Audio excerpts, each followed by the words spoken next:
Artbeat explores art, video, and theater. I'm Irene. And I'm Kevin. Now, videos have been a forerunner in the music industry for several years now. And on today's show, Nicholas will take a look at that medium, in particular the special effects department. As for myself, I'll take you down to the Hyatt Regency Dinner Theatre, where we'll meet the producer behind those ever-popular dinner shows, elite producer Rosina Bucci. Kevin, you always get the glamorous jobs. Not only do you meet the people with the money, you meet the stars. And on today's show, they happen to be Trans-X in the Rock Showcase. And then Marge is going to take us into the world of women's art. But video effects are up first, right after this.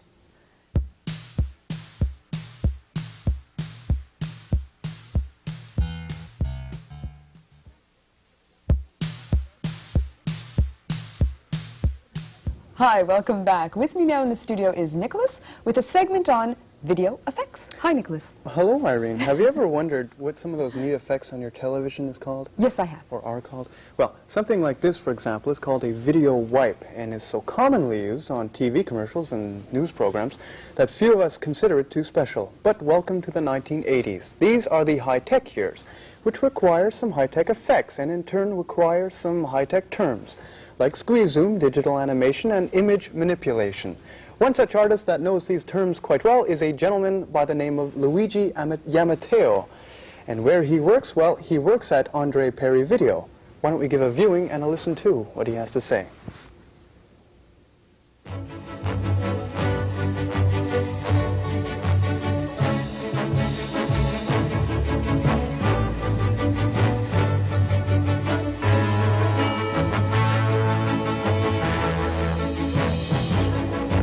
When we started off Andre Perry Video, we started off by saying we're not going to be an editing suite, a post-production suite, as a post-production suite where there's so many of them in Canada and the United States. We want to specialize in being a post-production suite that does special effects and very good special effects.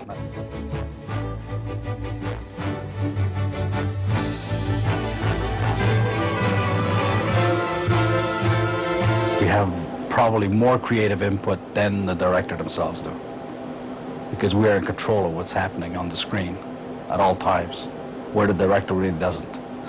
He has his control when he shoots the commercial or show or video disc or whatever, but over here it's usually I'm in control.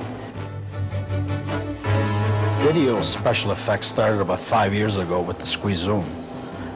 When squeeze zoom was invented, everybody said, well, now we can do something, because before that it was only cuts, mixes, and keys, and basically that was it, which was very limited. Now there is no limit anymore. With the computerization of video, there is no limit. There's computers that can really construct an image from nothing. Okay, basically what I'm doing, I'm going to do a straight squeeze zoom here. I have a joystick. You turn it this way, it zooms out. That's a very simple effect. So let's say if I want to start an effect in this corner, then I just go to that corner, insert it into the computer, in the memory, go to the next place where I want to go, insert that, next place, insert that, and let's have a look at it. Oh, it's got a little jump in it, so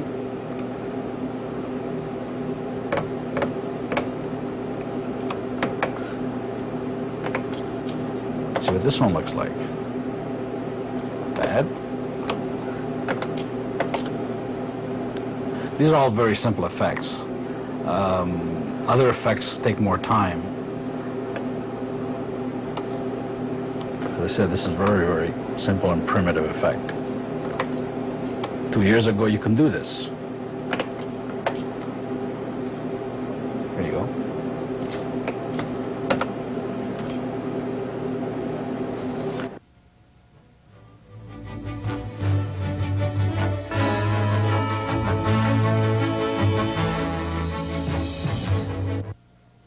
Les Beaux Dimanches was a combination of ADO and computer animation.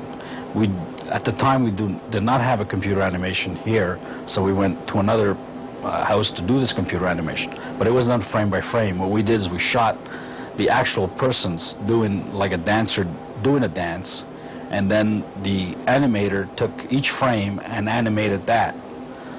If we wouldn't have taken a real person to do the animation, it would have looked more like a cartoon.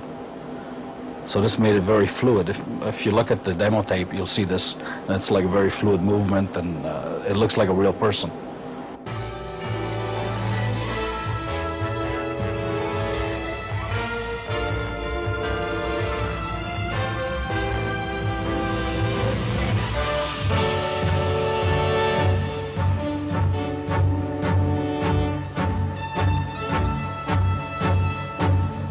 I'm going to do this page turn. It's tricking the computer, actually. Supposedly, it's not supposed to be able to be, the ADO is not supposed to be able to do this, but it does it. I'll show it to you very slowly. I'm turning myself. See, it does this curve effect. If I do it in normal speed, it'll do this. It will do things like this. Like tiles, which the ADO cannot do at the moment, but they have worked out a program that will be able to do it. We haven't received it yet. It can also do what we call posterization. If you notice, the picture's gone a little funny. It's like paint by numbers.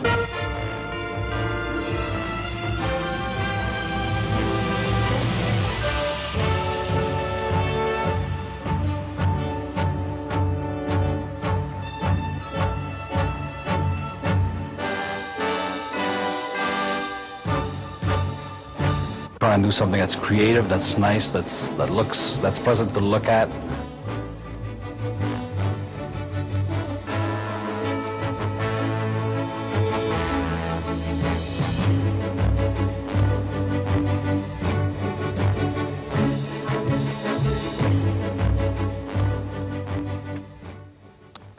Well, what you've just seen is television entering the 21st century, something unhumanly possible without the use of our trusty computer, yet totally impossible without human intervention. And that, of course, is our special effects artist at the helm. That's Irene. pretty incredible. It seems like there are all kinds of possibilities that are possible It's now. endless, it's endless. Maybe they can create an effect that would make you disappear. Or perhaps our floor manager. Then I'd have nobody to make me laugh. Stay with us. We'll be right back after this.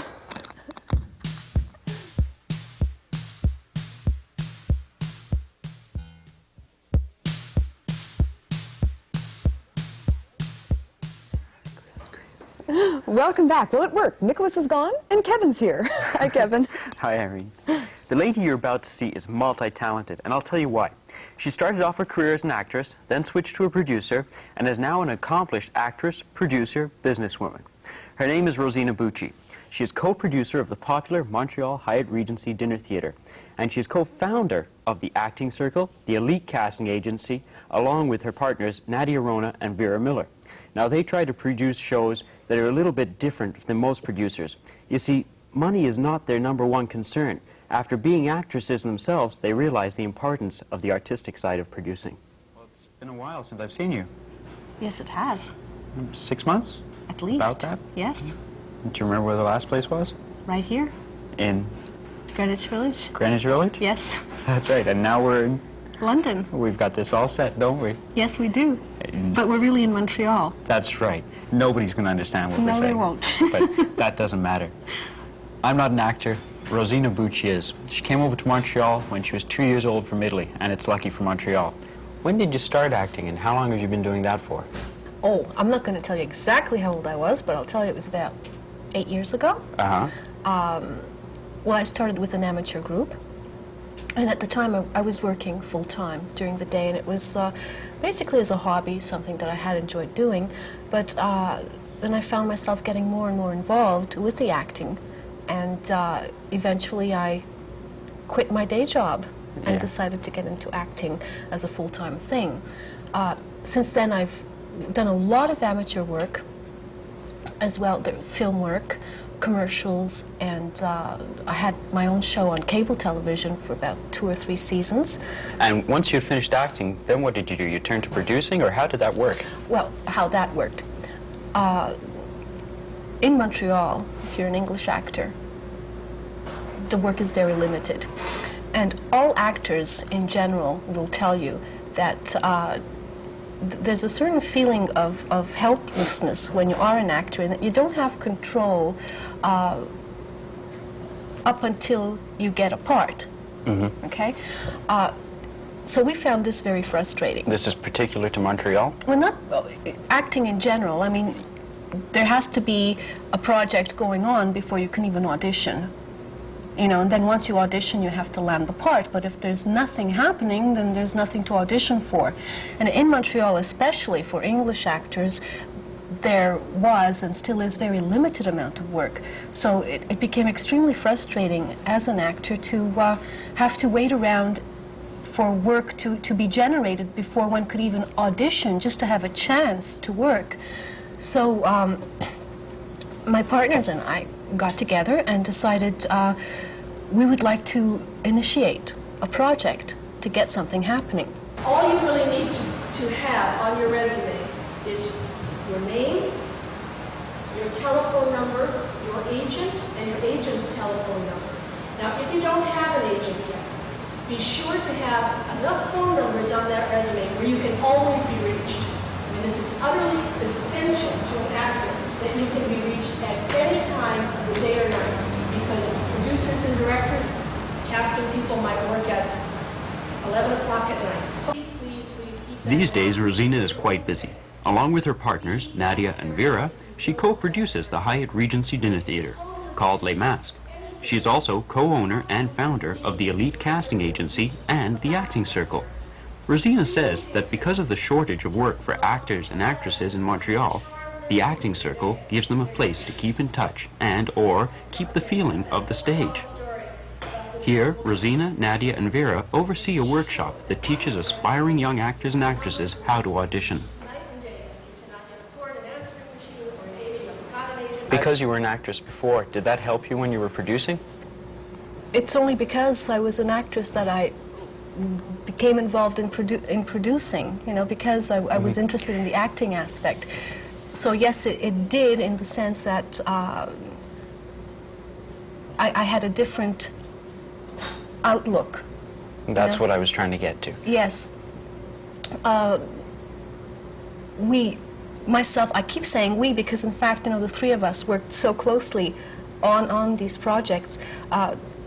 We really loved and love theater, and it was a project that we really cared to put together. So anything that you do because you really believe in it and because you really enjoy it, you know, you've got to give it your all, and will ultimately work out better than... The whole thing. Unfortunately, in Canada, we don't have a place even where they can get the training. They have it in the States, but not in Canada. Well, maybe we should start something like that in our workshop. I talked to Bob. No, but Lois, okay, I don't know about her singing, but her acting is certainly good enough. His dancing background is But fantastic. he's acted too. And he has done, but very Yes. little. Most of it involves just dancing. She auditioned yesterday, though. Did she not? She was there today with the Peter George dancers. Oh, right, okay. But I think we didn't see her before, so I would consider her also very good possible. What do you think about the future of the English theatre in Montreal? Well, there's no question, first of all, that there is an audience for English theatre in Montreal. It's just a question of trying to appeal to this audience. Thanks very much, Rosina, and all the best in the future, and maybe we'll see you in 6 months again. Thank you, Kevin, and who knows where we'll meet again. That's true. Maybe next time Singapore, or Oh, yeah, that would be nice. that would be nice, something like that. But next time we'll remember too what happened the time before that, That's which right. was now. Which is now in That's right. London. We won't forget. Rosina, Nadia, and Vera are making life for a little bit easier for Montreal actors and actresses. The Acting Circle is providing a summer full of different workshops. The Elite Casting Agency is providing local talent with roles on stage, in film, and on TV. And the Hyatt Regency Les Masques Dinner Theatre provides Montrealers with top-notch entertainment. And oh yes, about our little skit, I think now you can tell just who's the actress and who's not the actor. It wasn't evident at all. Not at all. Eh? Kevin, I think you have an interesting band coming up for us. That's right, Transx. So stay with us because we're going straight into the Rock Showcase.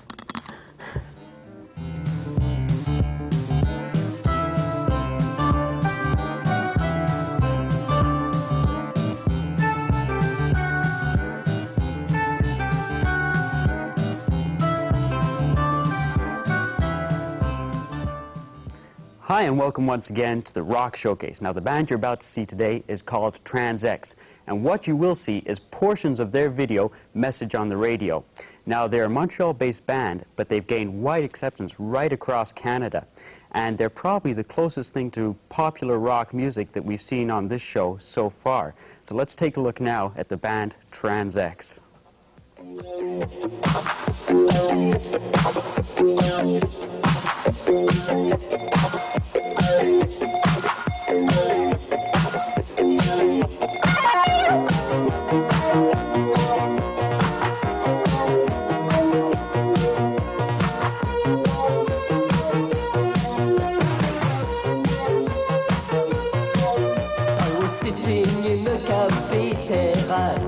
Looking at faces, the fashion style. You got your heel in the sidewalk grill. You turned your head and I saw you smile.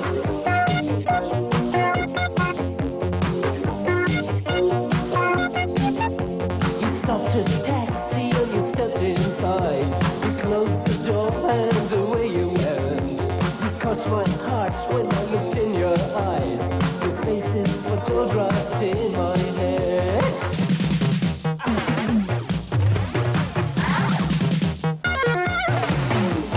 Call me just to tell me your name. Didn't you get my message on the radio?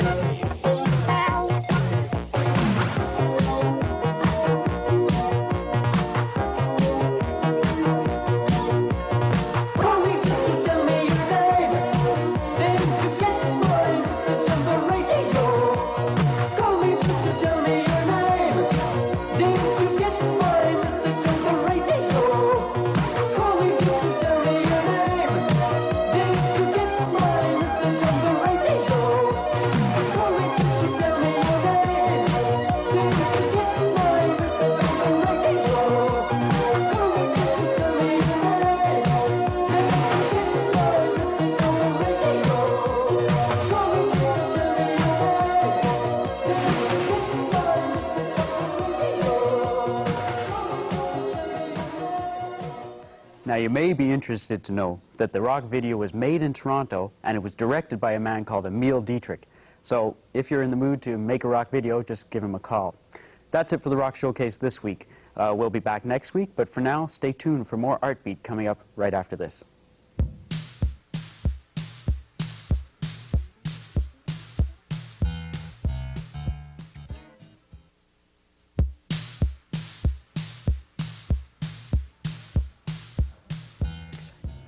Hi, welcome back. Marge is going to tell us something about women's art. Hi, Marge. Hi, Irene.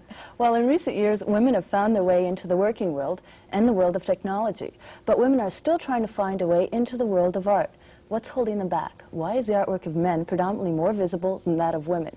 Well, it's largely the work itself, sometimes classified as feminist art. It depicts the women's point of view. In their own art, women are no longer pictured as helpless or godlike creatures, but as individuals struggling to retain their identity. Still struggling to gain recognition and greater visibility. We surveyed the number of artists exhibiting in a 6-month period in local galleries. Only 1/3 were women. A refreshing change from these dismal statistics is a Powerhouse Gallery. It is a unique, woman-run cooperative that has been dedicated to showing women's art since 1973. We talked to Annabert Schwarzenberg, a representative of Powerhouse. Often women show in this gallery and find recognition through the gallery and see it as a stepping stone to other places where they can show across the country. But before showing in a gallery, an artist must have a space in which to create. A few women are lucky enough to have their own studios, away from the conflicting demands of career and family. However, it still takes creativity, stamina, hours of work, and a strong marketing strategy in order to have an exhibition. Frida Bain-Gutman is one artist that's not satisfied with the visibility of women in the arts. Well, unfortunately, it's not at all what it should be or what we thought it was. I think that what happened in the 70s was that there was the notion that women's art was accepted, and women artists and feminist artists played an important role in the kind of art modes that were being developed. But I think that a plateau has been reached, and we even feminist artists have been lulled into thinking that we were getting somewhere, and I think we're reappraising all that. I think that we, as feminists and as feminist artists, have to consider that the battle is still engaged. We have to work to raise our own consciousness of it, of the problems involved. We have to not let the galleries and museums get away with it. It's as though there weren't very many women artists working, and which isn't true. There are many, many, and there are more and more women artists. It's simply that our kind of art, a lot of art done by women, and especially feminist art, is not accepted. It's said it's not the art of the prevailing mode, and it's made invisible, and therefore we certainly aren't. We don't have the visibility we should.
The question of where are women, where have women been? Historically, she's left out of the history books. The same is true in the arts, and one of the reasons why Fine Arts at Concordia has sanctioned the Permanent Review Committee to look into the status of women is to help start integrating women's studies and the arts, so that students can now have role models. You know, you don't get the bursaries, so you have to work part-time when you do your studies, and you know, some women already have kids at that moment, and who helps you with all the work. You know, you will need a housewife to help you with all the work, which you don't get. Although things are difficult for women in general, women of color face even greater barriers. They deal with racism as well as sexism, thus giving them less visibility. But is it important for an artist to be shown in galleries? I think that when you show in a gallery, you have to be precious. And it's, to me, impossible to be precious or to get into what your own individual art is in that kind of structure. I'm not trying to communicate anything. I mean, if you ask me if I'm trying to communicate something specifically to the art gallery, going public, no. I'm working on my own individual, don't touch that, my own individual growth in a visual sense. Women are very afraid about marketing and anything. There has been a big I think symposium about the woman in the economic world, and that's the big problem. Women have a kind of not natural but cultural fear about money, you know. They are so used to work just for generosity. we have to stop seeing ourselves, and also men should stop seeing ourselves as the big goddess mother who gives everything and asks nothing in exchange of it. So women's art is not that widespread in the city, but it does exist. You just have to go out there and look for it, Irene. I guess you do. Thanks a lot, Marge. That's our show for this week. I hope you enjoyed it. Don't forget to join us next week on Artbeat. Have a good day.